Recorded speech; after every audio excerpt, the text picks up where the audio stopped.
ছিল। ইসলাম কি নারীকে নির্যাতন করেছে না নারীর অধিকার প্রতিষ্ঠিত করেছে? নারীর যখন কোনো অধিকার ছিল না, নারীর যখন কোনো সম্মান ছিল না, নারীকে অধপতনের অতল তলদেশ থেকে সম্মানের হাত ধরে রানীর মর্যাদায় সম্রাজ্ঞীর আসনে সমাসীন করেছে ইসলাম। নারীকে মাতৃত্বের মর্যাদা দিয়েছে। তোমরা কারে কি শিখাও? ওয়েস্টার্ন সিভিলাইজেশন বলে কি শিখাতে চাও?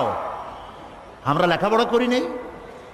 ইউরোপ আর আমেরিকা সেদিন ভোটাধিকার দিল তার নারীদেরকে, সেদিন বেচা কেনা করার, সম্পত্তি বিক্রি আর খরিদের অধিকার দিল। আর ইসলাম নারীকে বেচা কিনা করার, পিতা এবং মায়ের এবং স্বামীর সম্পত্তির উত্তরাধিকার করেছে ১৫০০ বছর আগে। তাকে ভোটাধিকার দিয়েছে, তাকে গণতান্ত্রিক অধিকার দিয়েছে, তার স্বামীর সমান অধিকার